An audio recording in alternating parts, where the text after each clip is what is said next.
Shalom jemaat sekalian. Shalom. Puji Tuhan, kita bertemu lagi bersama-sama ibadah, baik yang offline maupun yang online. Marilah dengan hikmat dan sikap hati yang benar, kita beribadah bersama-sama dengan sungguh-sungguh. Kami undang jemaat semua untuk berdiri. Kita bersama-sama mengambil waktu saat teduh.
Demikian firman Tuhan, yaitu rancangan damai sejahtera dan bukan rancangan kecelakaan, untuk memberikan kepadamu hari depan yang penuh harapan. Dan apabila kamu berseru dan datang untuk berdoa kepadaku, maka aku akan mendengarkan kamu. Apabila kamu mencari aku, kamu akan menemukan aku. Apabila kamu menyatakan aku dengan segenap hati. Yeremia 29:11-13. Biarlah puji, hormat kita berikan kepadanya. Terima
bermazmurlah baginya, percakapkanlah segala perbuatannya yang ajaib, bermegahlah di dalam namanya yang kudus. Biarlah yang bersuka hati orang-orang yang mencari Tuhan. Kebaktian pada pagi hari ini, kebaktian yang kedua pada tahun ini, baik secara online maupun secara offline, dimulai di dalam nama Allah Bapa, Allah Putra, dan Allah Roh Kudus. Turunlah atas kamu sekalian anugerah dan berkat damai sejahtera. Amin. Silakan duduk.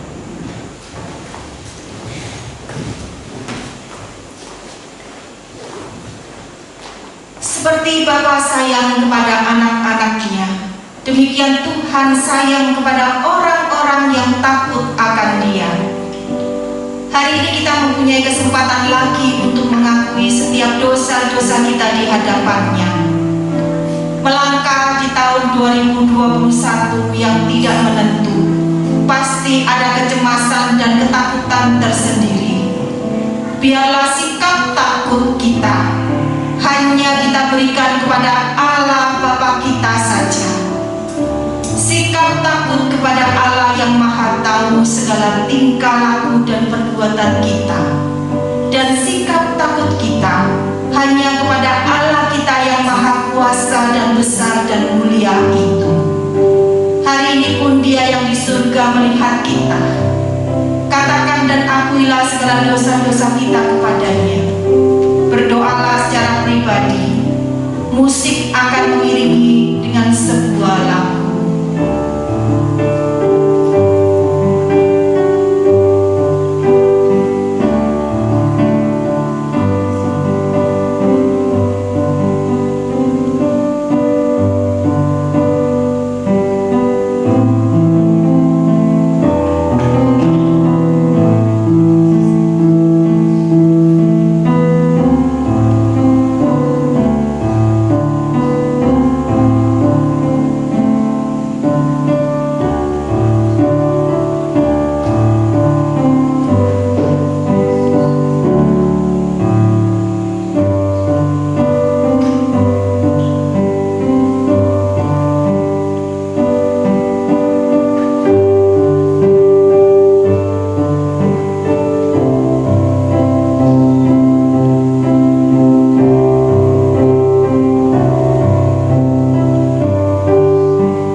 biarlah hidup kami ditenangkan oleh iman kami dan rasa takut kami kepada Engkau.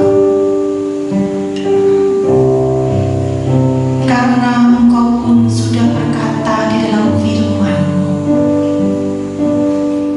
bahwa berkat-Mu akan tersedia bagi setiap anak-anak-Mu yang takut akan Engkau. Kuasa Allah yang Maha Kuasa, Allah yang Maha memberikan berkat melimpah bagi setiap kami, Allah yang El Shaddai, Allah yang besar dan berkuasa dan mulia. Kami sungguh bersyukur kalau memiliki dan percaya kepada Allah yang seperti Engkau. Dan biarlah di dalam hidup kami di tahun 2021 ini, kami tidak takut kalau Allah kami tidak menjaga kami. Bahkan pun kami tidak bimbang, karena memang Engkau Yesus memelihara kami. Kami pun tidak takut walau hidup kami susah seperti apapun. Dan bahkan kami pun tidak pernah takut ataupun cemas kalau seolah-olah tidak ada berkat bagi kami. Tetapi biarlah hidup kami terus takut kepada Engkau Sang Pencipta kami. Karena sesungguhnya kami pun tahu bahwa Engkau melihat sikap hidup kami.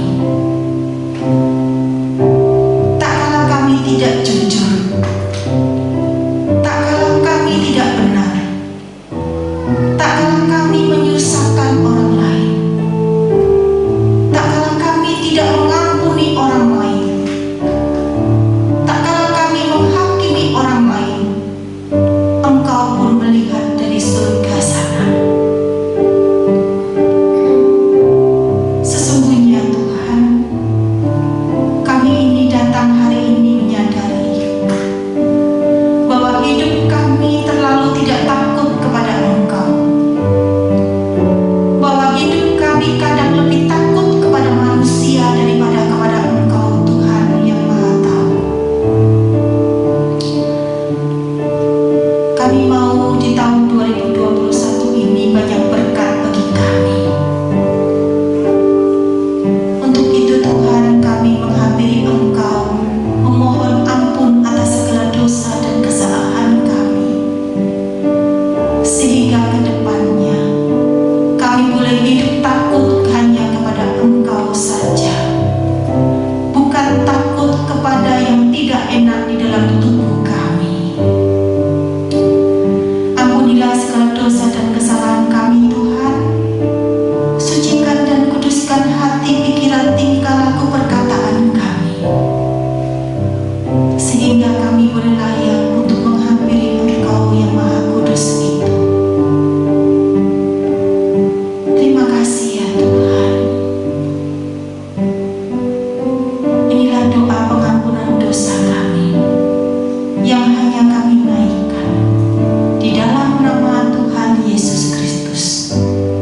Amin. Dengan tetap berdiri, mari kita bersama-sama mengakui pengakuan iman rasuli. Pengakuan iman rasuli.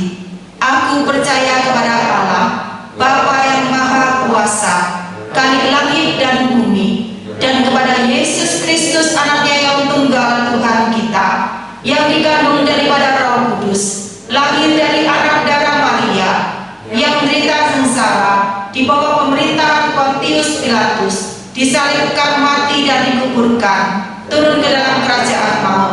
Pada hari yang ketiga, bangkit pula dari antara orang mati, naik ke surga, duduk di sebelah kanan Allah, Bapa yang Maha Kuasa, dan dari sana Ia akan datang untuk menghakimi orang yang hidup dan yang mati. Aku percaya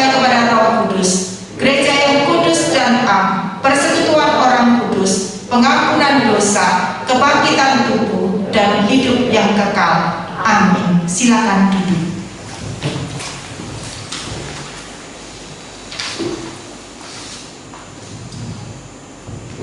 Tuhan kita adalah Tuhan yang benar, Tuhan yang tidak pernah meninggalkan kita dalam keadaan apapun.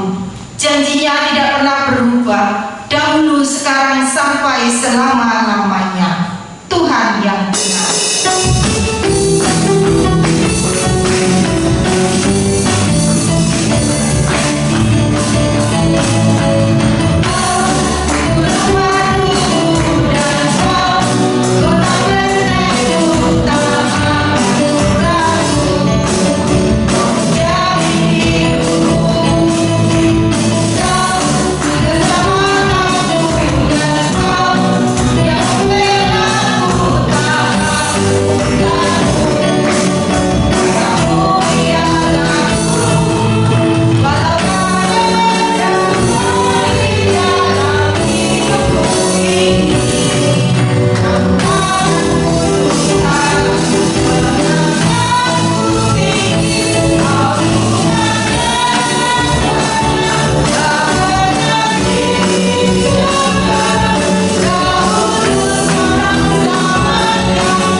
Biarlah kita anak-anaknya belajar untuk bertingkah laku yang benar pula. Amin. Kita siapkan hati kita untuk mendengarkan firman Tuhan. Biarlah hari ini firman-Nya membentuk hati kita. Roh Kudus membentuk dan membaharui kita, sehingga hidup kita boleh terus memuliakan nama-Nya. Terima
sempurna.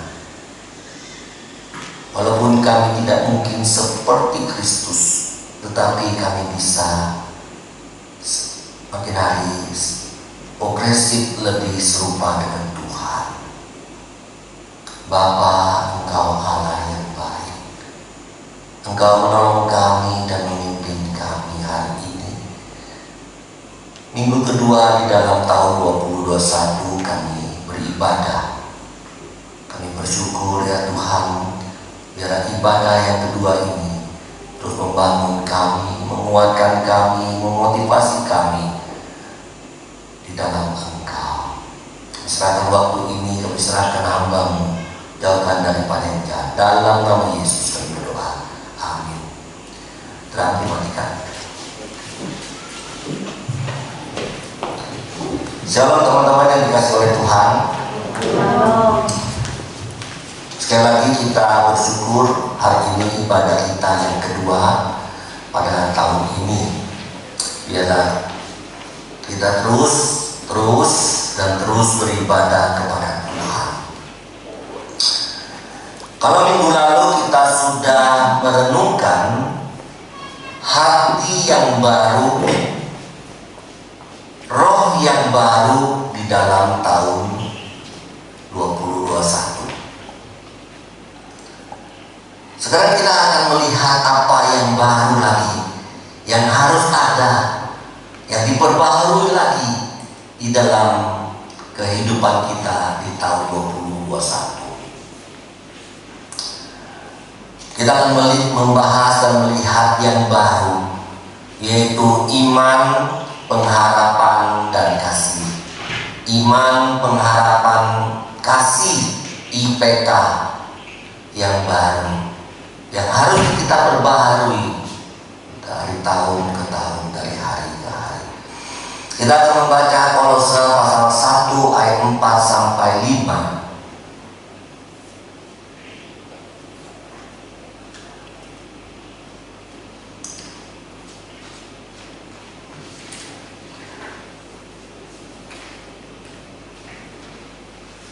Tuntun dalam membacakan bagian ini. Kolose 1:4-5. Karena kami telah mendengar tentang iman-Mu dalam Kristus Yesus dan tentang kasih-Mu terhadap semua orang kudus, oleh karena pengharapan yang disediakan bagi kamu di surga. Tentang pengharapan itu telah lebih dahulu kamu dengar dalam firman kebenaran, yaitu Injil. Di sini berbicara tentang iman, pengharapan, dan kasih. Baik, kita buka Korintus 13 ayat 13. Tenten yang membacakannya 1 Korintus 13:13.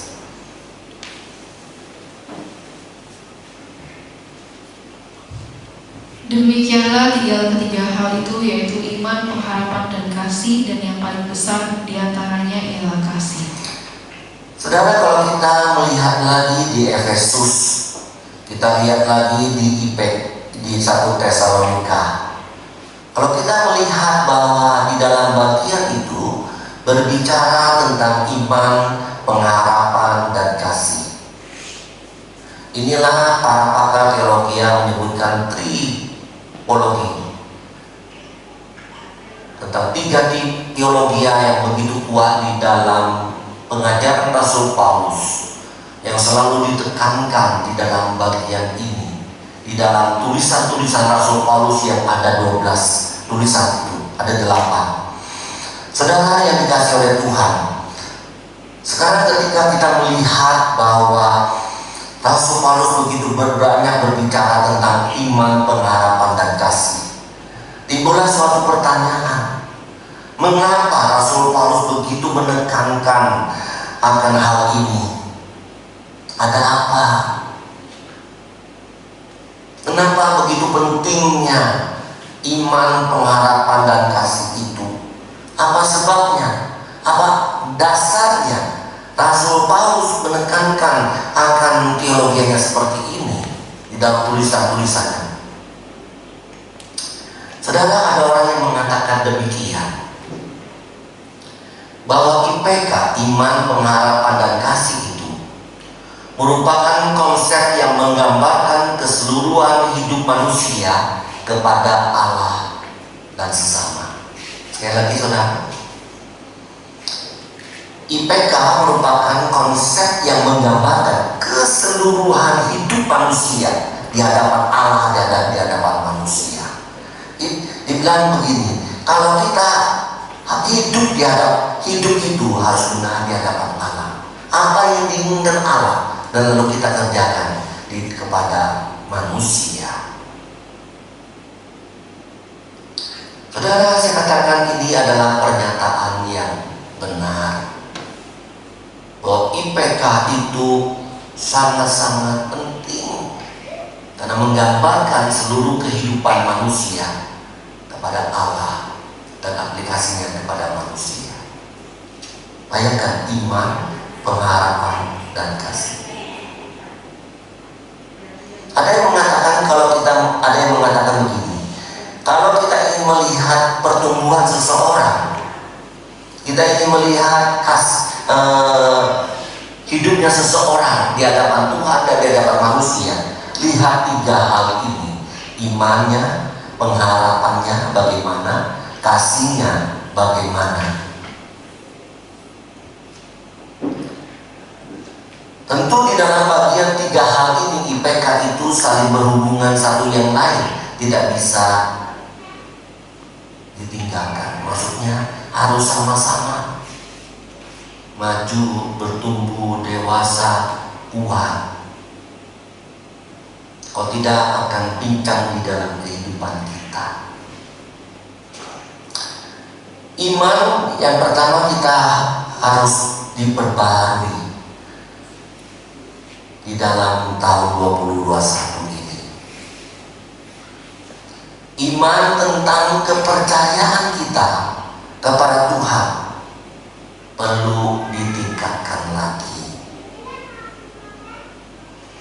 Iman kita untuk mengada kepada Tuhan itu harus lebih jujur, harus lebih tulus, harus lebih sering lagi. Iman yang mengada kepada Tuhan itu, ya, kalau kita bicara bagaimana iman kita di tahun 2020, apakah sudah lebih baik daripada tahun 2019? Apakah lebih jujur lagi kita ketika menghadap Allah? Artinya kalau kita menghadap Allah jujur, kelemahan kita, kekurangan kita, permintaan kita, jujur. Apakah kita menghadap Allah untuk kepentingan egois kita sendiri? Untuk kepentinganku baru aku menghadap Allah. Kalau bukan kepentinganku, aku tidak mau menghadap Allah. Kalau bukan kepentinganku, aku tidak mau berdoa kepada Tuhan tentang orang lain. Kadang kita sering tidak jujur, tidak tulus. Untuk diriku, iya aku menghadap Allah, tapi untuk orang lain, untuk gereja, untuk masyarakat, untuk negara, aku tidak menghadap Allah.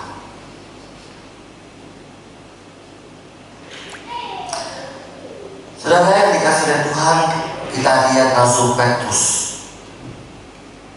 imannya makin hari makin diperbarui, terbentuk. Kita tahu iman daripada Rasul Petrus itu pertama-tama sangat lemah. Yesus berkata, mari datang kepadaku, berjalan di atas air itu. Akhirnya dia jatuh. Itulah kelemahan yang tidak benar-benar percaya kepada Tuhan Yesus. Ketika kita melihat Yesus waktu disalibkan, Petrus begitu imannya sangat lemah. Dia menyangkal Yesus Kristus 3 kali. keimanan diri sendiri. Sekali lagi, kenapa iman seseorang bisa gagal? Karena melihat diri sendiri, bukan menghadap kepada Tuhan, bukan melihat kepada Tuhan. Betapa seringnya iman kita gagal karena kita melihat diri kita sendiri. Kita tahu diri kita itu kecil, sempit, diri kita itu terbatas adanya. Ya tidak heran, kalau iman itu hanya pada diri kita sendiri, maka iman itu akan kecil. Tetapi saudara, iman dari Rasul Petrus diperbaharui. Yesus ketika sudah bangkit datang kepada Petrus. Petrus dengan perkataan saja. Petrus, apakah engkau mengasihi aku? Petrus, apakah engkau mengasihi aku? Petrus, apakah engkau mengasihi aku? Dia menangis. Dia tahu imannya kecil kepada Tuhan. Oleh sebab itu dia menangis. Dia tahu imannya sudah gagal. Itu baru 2 contoh yang diperlihatkan saat ini. Saudara yang dikasih oleh Tuhan, dengan perkataan Tuhan Yesus, maka Rasul Petrus itu diperbaharui imannya. Sehingga ketika Tuhan Yesus sudah naik ke surga, Petrus begitu dipakai Tuhan, terjadi kepermuliaan, maka dia begitu luar biasa. Imannya begitu kuat tentang kebangkitan, kematian, penebusan dosa, berkat yang diberikan oleh Tuhan Yesus begitu kuatnya. Akhirnya dia khotbah begitu luar biasa. Banyak orang dimenangkan bagi Kristus. Kalau iman kita kecil, tidak mungkin kita bisa dipakai oleh Tuhan. Ini rumusan, ini prinsip. Kalau iman kita kecil, tidak pernah datang kepada Tuhan. Masa sih Tuhan akan melakukan itu kalau saya melakukan itu kepada Tuhan? Kalau saya berikan ini kepada Tuhan, masa Tuhan memberkati saya sih? Kalau kita selalu seperti itu, kita tidak mungkin bisa dipakai oleh Tuhan.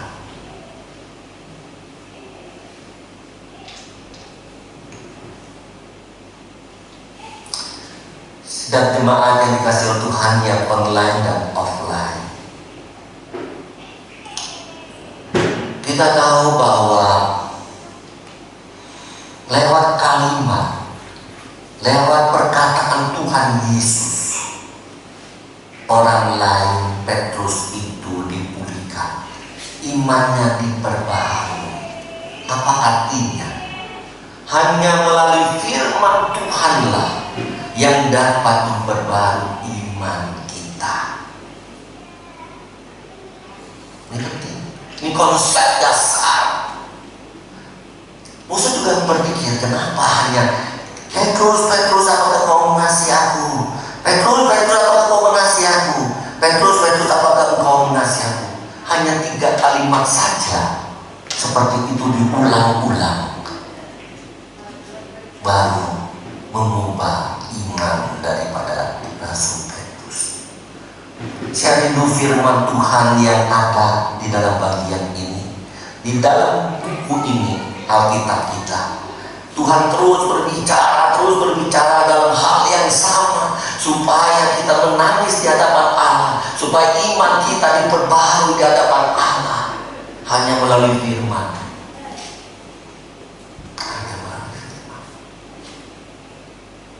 Tanpa firman tidak mungkin iman kita bisa diperbaharui, dipulihkan, tidak bisa. Siapa yang bisa memulihkan kita? Anak kita, orang tua kita, dosen, pendeta, tak bisa. Mereka hanya dipakai oleh Tuhan. Yang bisa memulihkan adalah Tuhan dengan firman-Nya melalui orang lain, melalui ini yang kita baca. Itu mengubah iman kita. Kalau kita tidak pernah baca Alkitab, bagaimana bisa mengubah iman kita? Iman kita itu kecil. Hebatnya Tuhan bilang, kalau kamu punya iman, kamu bisa pindahkan gunung.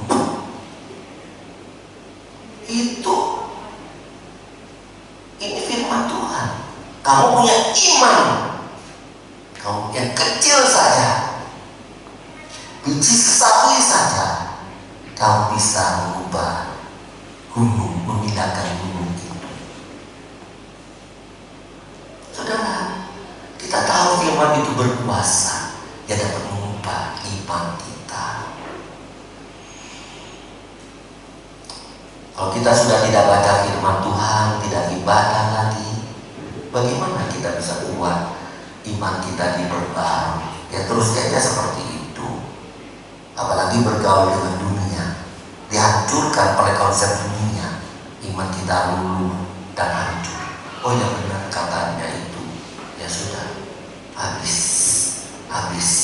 dan habis.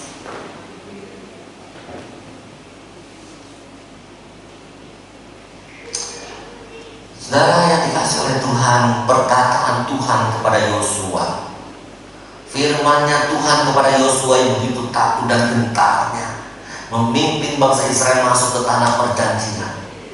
Tuhan memberikan suatu firman. Jangan takut Yosua, aku tidak meninggalkan engkau, aku tidak akan membiarkan engkau. Aku akan memberkati engkau. Dengan firman-Nya, Yosua begitu luar biasa. Imannya dipulihkan, memimpin bangsa Israel yang tegar tengkuk, yang keras itu. Dan mudah-mudahan usahanya jengkelnya sekali. Akhirnya Yosua bisa masuk membawa bangsa Israel masuk ke tanah perjanjian itu. Sekali lagi, dengan firman Tuhan dapat membangun iman kita. Saudara, saya kasih contoh lagi yang jelas yang saudara lihat. Di awal tahun 2013, kita ingin membangun sebuah gereja, membeli sebuah tanah. Tahu tanah satu aren saja itu 500, 600, waktu itu sudah 600, 700 sudah. Kemudian belum bangunnya, belum izinnya. Kalau kita berpikir seperti itu, wah, tidak mungkin. Tetapi ketika kita jalankan tahun 2010, 2011, 2012, 2013, saya melihat bahwa karya Tuhan dari sejak pembelian, dari sejak mulainya 2010, tanggal 7 November 2010, kita mulai sudah dipimpin Tuhan. Saya melihat itu. 2011 kita melihat tuntunan Tuhan. 2012 melihat tuntunan Tuhan. Banyak mujizat yang Dia berikan. 2013 awal Tuhan tunjukkan itu. Setelah kita melihat kembali karya-karya Tuhan di dalam pengalaman hidup, di dalam bergereja di GPI Poste Denpasar waktu itu, kita melihat tumbuhlah iman itu. Ya sudah, kita percaya Tuhan akan menyediakan itu semua. kira-kira bulan Mei atau bulan 6 kita mulai cari dana. Saudara yang dikasih oleh Tuhan, dengan iman yang muncul itu kita berangkat mencari dana. Dana awal kita berapa? 40 juta. Saudara yang dikasih oleh Tuhan, akhirnya benar bukan? Dengan iman itulah hari ini 2020 akhir kita bisa melihat lantai tak sudah punya tanah, lantai 1 sudah selesai, lantai 2 sudah selesai. Apakah itu hasil sebuah iman? Benar. Yes. Iman yang bagaimana? Iman yang melihat karya-karya Tuhan di dalam hidup. Pekerjaan Tuhan yang luar biasa, yang membangunkan iman untuk besok, untuk bulan depan, untuk tahun depan, untuk seterusnya dan seterusnya. Oleh sebab itu, pengalaman iman yang Tuhan berikan kepada kita dipakai untuk membangun iman kita. Itu tidak mungkin Tuhan mengerjakan suatu mujizat pekerjaan Allah yang begitu luar biasa di dalam diri saudara-saudara. Itu pasti ada maksudnya. Salah satunya adalah membangun iman. Yang paling parah begini saudara, yang paling parah,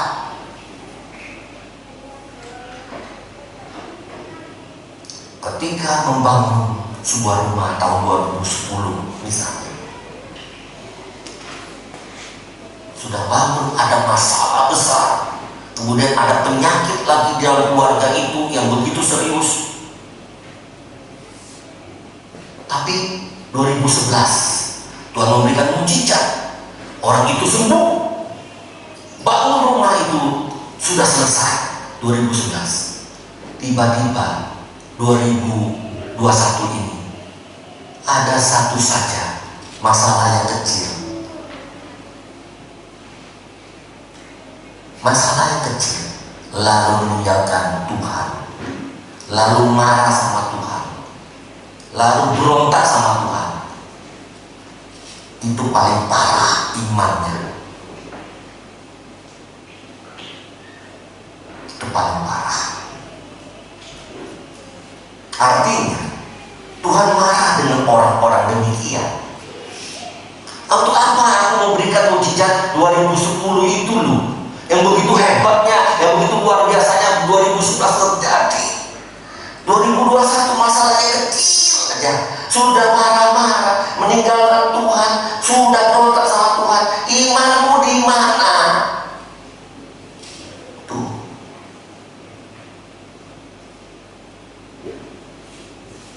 Sony mengalami karya Tuhan yang luar biasa, MD mengalami karya Tuhan yang luar biasa, Santi mengalami karya Tuhan yang luar biasa, tentu mengalami karya yang luar biasa, Jenny mengalami yang luar biasa, Tony juga mengalami, Pak Jasa juga, semua ada, Bunge juga, Cicoye juga, semua ada. Pakai iman itu ada maksud Allah.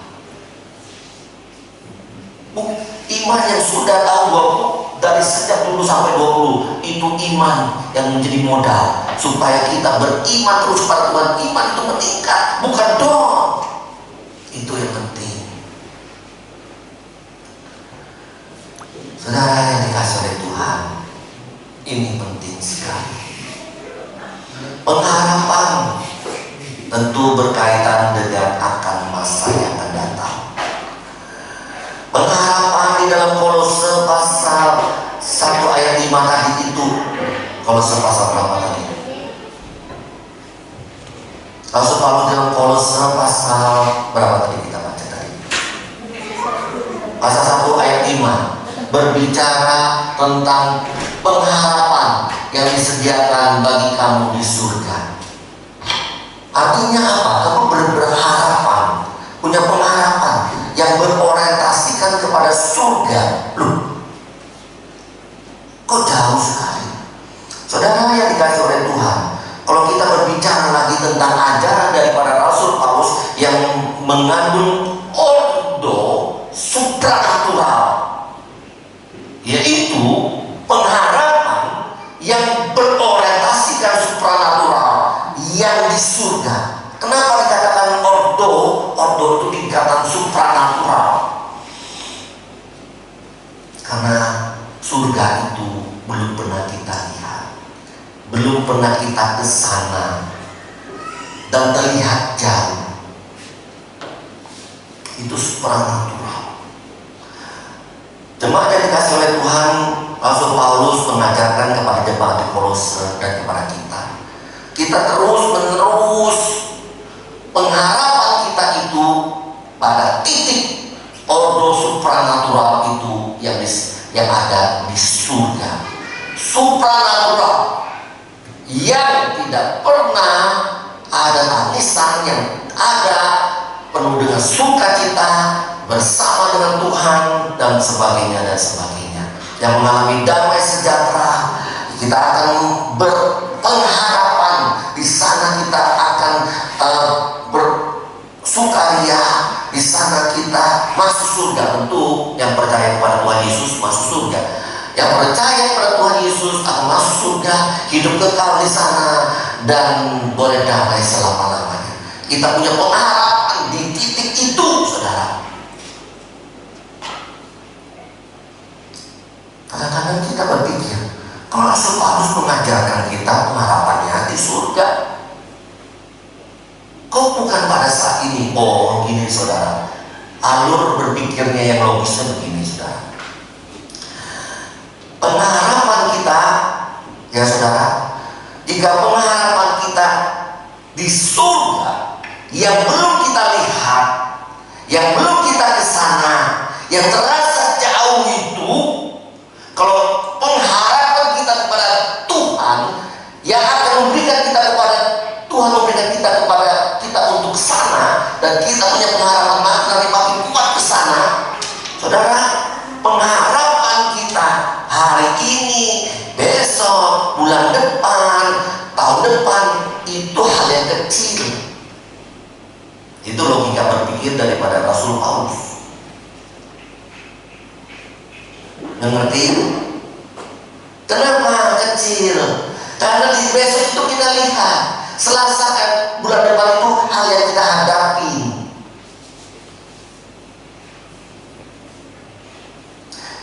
Kalau kita beriman daripada ordo yang supranatural itu begitu kuat, maka di dalam hidup kita, di dalam dunia ini, itu tidak mudah tergoyahkan. Oleh sebab itu, iman kalian di dalam Tuhan Yesus masuk surga, hidup kekekalan, hidup diselamatkan, penuh dengan kebahagiaan di surga, itu harus kuat. Kalau udah kuat, ya besok bagaimana? Ya benar dan Tuhan itu jaga saya ya, benar dan Tuhan itu ada ya, benar dan Tuhan Yesus mau mengasihi saya ya, pasti goyah. Kalau iman kita teguh untuk di surga, Yesus pasti memberi keselamatan. Yes, aku mati sekarang pasti masuk surga. Itu pengharapan yang luar biasa dan kuat. Sekarang saya mati, misalnya besok saya mati, tenang aja, nggak goyah aku sakit ya nggak goyah, aku kanker ya nggak goyah. Itu kalau orang yang sakit langsung bingung dia, panas kabut dia, kacau dia, stres dia, dan sebagainya, luar biasa, depresi. Jelas imannya kepada surga itu, pengharapannya lemah. Itu jelas.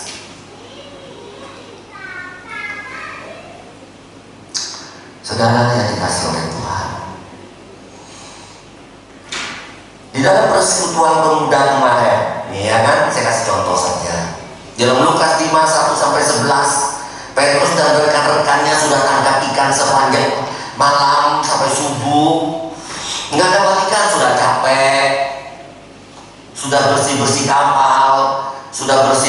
serigala. Harapannya ya hilang, udah ada ikan. Satu pun tidak dapat, tidak ada. Harapannya ya sudah itu, tidak ada ikan. Tetapi Tuhan bilang, ayo kita tangkap ikan ke tempat yang lebih dalam. Yesus berkata demikian kepada mereka. Rasanya tidak mungkin lagi. Tapi ketika mereka melakukan apa yang disuruh Tuhan, yang ke tempat yang lebih dalam, jalan ke tempat yang lebih dalam, mereka dapat ikan. What the meaning? Apa artinya dalam bagian ini? Di dalam Tuhan Yesus ada harapan. Dari tidak ada ikan menjadi banyak ikan. Tidak dapat apa-apa, dapat banyak sekali. Itulah pengharapan kita di dalam Tuhan Yesus Kristus. Pengajaran itu kepada Rasul Paulus, dan itu pengajaran kepada kita. Saudara, siapa di dalam Tuhan? Ya, di dalam Tuhan Yesus ada pengharapan. Amin. Kasih, iman, pengharapan, dan kasih. Rasul Paulus dalam 1 Korintus 13 ayat 13 di sana dikatakan, dalam 1 Korintus 13 dikatakan, kamu pintar. Orang Korintus pintar, punya banyak karunia, benar, hebat di dalam karunia, benar, imannya hebat, benar. Tapi kalau tidak punya kasih, semuanya sia-sia. Saudara yang dikasih oleh Tuhan, Tuhan Yesus mengajarkan kepada kita di dalam Matius pasal 22 tentang kasih. Kasihlah Tuhan dengan segenap apa? Hatimu, dengan segenap jiwamu, dengan segenap akal budimu. Tuhan kasih lagi, kasihlah sesamamu seperti engkau mengasihi dirimu sendiri. Apa artinya, saudara? Engkau pintar, engkau hebat, engkau punya karunia, tapi tidak punya kasih kepada Tuhan, tidak punya kasih kepada sesama, nol jadinya.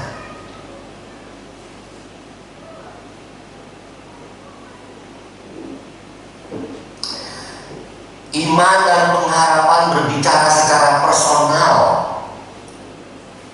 tapi kasih berbicara, dikatakan action to another people, berbicara kepada yang lain, berbicara kasih kepada Tuhan, berbicara kasih kepada sesama, bukan pada diri sendiri, bukan personal. Saudara, ungkaplah iman, pengharapan, dan kasih. Kasih kepada Tuhan, caranya bagaimana? Ya, kalau kamu mengutamakan Tuhan dari kepentingan pribadi, itulah kasih kepada Tuhan.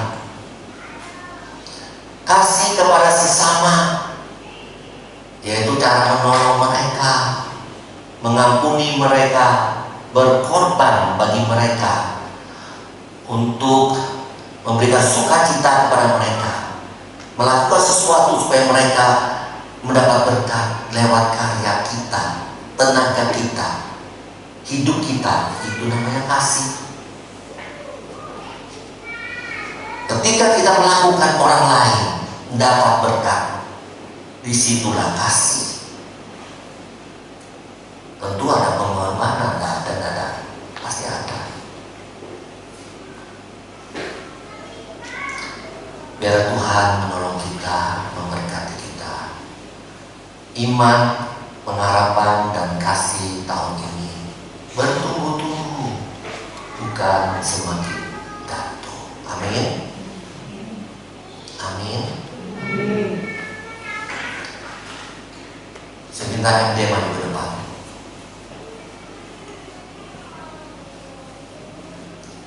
Berdoa untuk kita, pegang mimpi.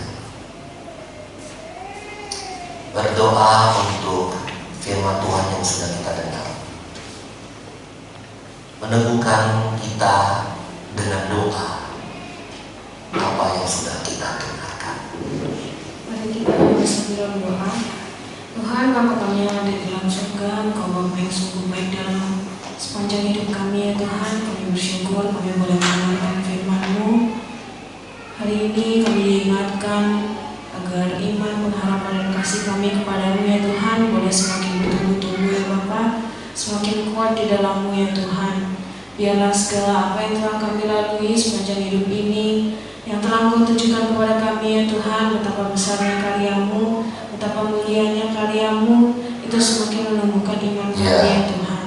Semakin kami boleh semakin berharap penuh kepada-Mu ya Tuhan, dan kami semakin mengasihi-Mu ya Bapa. Biarlah kami dalam hidup ini, dalam menyambut tahun yang baru ini ya Tuhan, kami boleh semakin taat dan setia kepada-Mu ya Tuhan.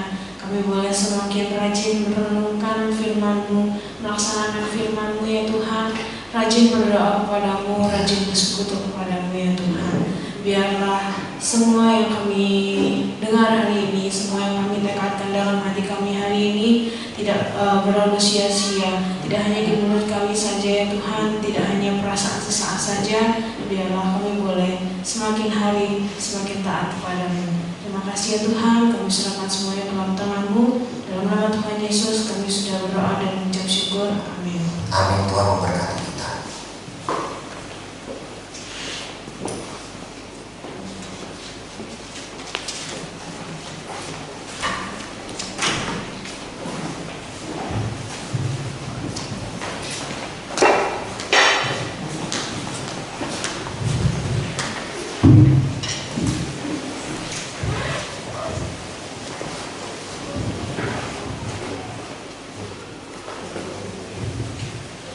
Kita akan memberikan persembahan kita kepada Tuhan.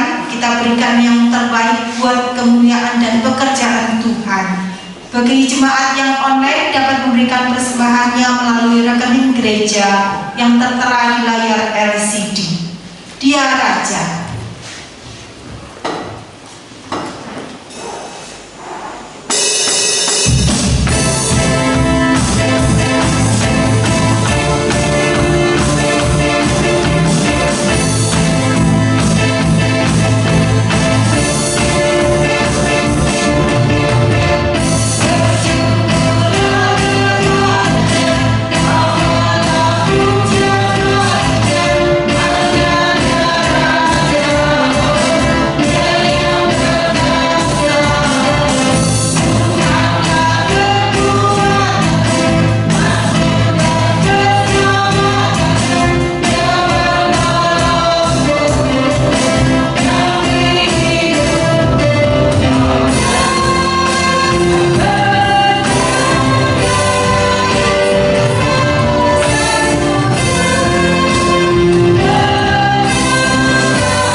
bagi Engkau pada pagi hari ini Bapa. Terima kasih Tuhan atas perintah-Mu dari awal hingga akhir pada kami pada pagi hari ini. Terima kasih Tuhan, tiada balasan dari kami, hanya cuma syukur kami pada pagi hari ini di hadapan-Mu. Bapa yang baik, pada pagi hari ini Tuhan kami berdoa buat persembahan yang telah kami berikan, kiranya Engkau menerimanya menjadi persembahan yang berlimpah harum di hadapan-Mu pada pagi hari ini, dan terlebih Tuhan untuk melebarkan kerajaan-Mu dalam hidup ini. Bapa di surga, pada pagi hari ini juga Bapa, kami juga berdoa buat setiap jemaat-Mu yang tidak sempat hadir pada pagi hari ini, dimanapun mereka berada ya Bapa, kami percaya bahwa Engkau tahu setiap keberadaan mereka, pada setiap masalah yang mereka hadapi pada pagi hari ini. Mari ya Tuhan, Engkau yang menjamah, Engkau ulurkan tangan bagi mereka, dan berikan yang terbaik bagi mereka. Bapa di surga, pada pagi hari ini juga ya Tuhan, Engkau tahu kerinduan kami, Engkau tahu juga masa yang kami hadapi Tuhan, dengan pembangunan gereja. Kami percaya Tuhan, dan kami yakin Tuhan bahwa setiap apa yang kami minta dan setiap apa yang kami pergumulkan, dan kami sungguh-sungguh di hadapan-Mu, tidak ada yang mustahil bagi-Mu Bapa. Engkau akan memberikan bagi kami di depan pada waktunya. Terima kasih Bapa di surga, kami percaya Tuhan, dan kami yakin Tuhan bahwa segala sesuatu yang terjadi dalam setiap kehidupan kami itu adalah seizin Engkau Bapa. Dan kami yakin Tuhan di balik semua itu Bapa, Engkau mempunyai rencana yang indah, mempunyai rencana yang baik yang Engkau kerjakan dalam setiap kehidupan kami. Bapa di surga, pada pagi hari ini ya Tuhan, kami juga berdoa Tuhan bahwa COVID yang 19 ini dalam tangan-Mu. Bapa yang baik, kami memohon belas kasih-Mu ya Bapa, kami mohon uluran tangan-Mu Bapa. Biarlah semuanya Tuhan, Engkau yang campur tangan Tuhan dalam menyelesaikan COVID ini Tuhan. Biarlah semuanya segera berlalu di muka bumi dosa ini, dan kami juga Tuhan bisa leluasa dalam memuji dan memuliakan nama-Mu Bapa. Terima kasih Bapa di surga, terima kasih Bapa yang sudah doa kami, ucapan syukur kami di hadapan-Mu pada pagi hari ini. Hanya kami alaskan dalam satu nama Tuhan kami Yesus Kristus Allah kami yang hidup. Haleluya, amin. Kita akhiri ibadah kita pada hari ini. Kita kembalikan segala kemuliaan bagi Allah Bapa kita di surga.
Terjadinya kehilangan pesawat Sriwijaya Air. Ada 56 orang yang ada di dalamnya yang kehilangan kontak. Bapak hari ini di masa Basarnas akan melakukan pencarian. Bapak kami berdoa, biarlah semua dipimpin, ditolong oleh Tuhan. Semua boleh benar-benar jelas dan dapat diketemukan. Bapa di surga, kami tidak tahu nasib daripada 56 orang itu. Bapa, kami berdoa untuk keadaan negara dalam musibah ini. Tetap di awal tahun baru ini sudah ada kejadian seperti ini. Tentu ada maksud Tuhan yang diizinkan Tuhan terjadi. Biarlah kami tetap beriman, berpengharapan kepada Tuhan. Bapak, kami berdoa untuk seluruh keluarga daripada orang-orang yang mengalami musibah ini. Biarlah Engkau turunkan kasih-Mu, pertolongan-Mu, kemurahan-Mu. Berikanlah kekuatan kepada mereka. Banyak sekali kerinduan mereka Tuhan, untuk dikuatkan, dihibur, mari Tuhan, jangan biarkan mereka di dalam kelemahan. Terima kasih Bapa, kami terus berdoa untuk jemaat Tuhan di dalam tahun 2021 ini. Hati mereka diubah, roh mereka diubah, iman mereka diubah, pengharapan mereka diubah, kasih mereka diubah. Hamba berdoa ya Tuhan, biar Engkau yang memimpin jemaat Tuhan, jemaat GPI Denpasar ini yang selalu ikut offline maupun secara online. Mari Tuhan Engkau menolong mereka, memberikan kekuatan kepada mereka di dalam menjalani hidup ini, Bapa yang tidak menentu ini. Mari Tuhan Engkau tetap memberikan sukacita, pengharapan kepada mereka, kesehatan mereka, keluarga mereka, pekerjaan mereka, studi mereka. Bapa, mereka boleh hadapi bersama dengan Tuhan. Bapa di surga, diserahkan apapun pergumulan daripada jemaat. Bapa, mari Tuhan, Engkau turunkan berkat-Mu atas mereka. Sidang jemaatku yang kekasih, angkatlah hatimu, tanganmu untuk mengakhiri ibadah pagi ini. Pertolongan dan pemeliharaan daripada Allah Bapa yang kekal, kasih dan keselamatan yang daripada Tuhan Yesus Kristus Sang Gembala Agung, persekutuan daripada Tuhan Roh Kudus meneguhkan engkau, menguatkan engkau, makin hari makin diperbaharui seluruh hidupmu, eksistensi hidupmu, mulai hari ini sampai Maranatha, sampai kesusahan kedua kalinya, sampai menjemput sampai-sampainya engkau sekalian. Amin.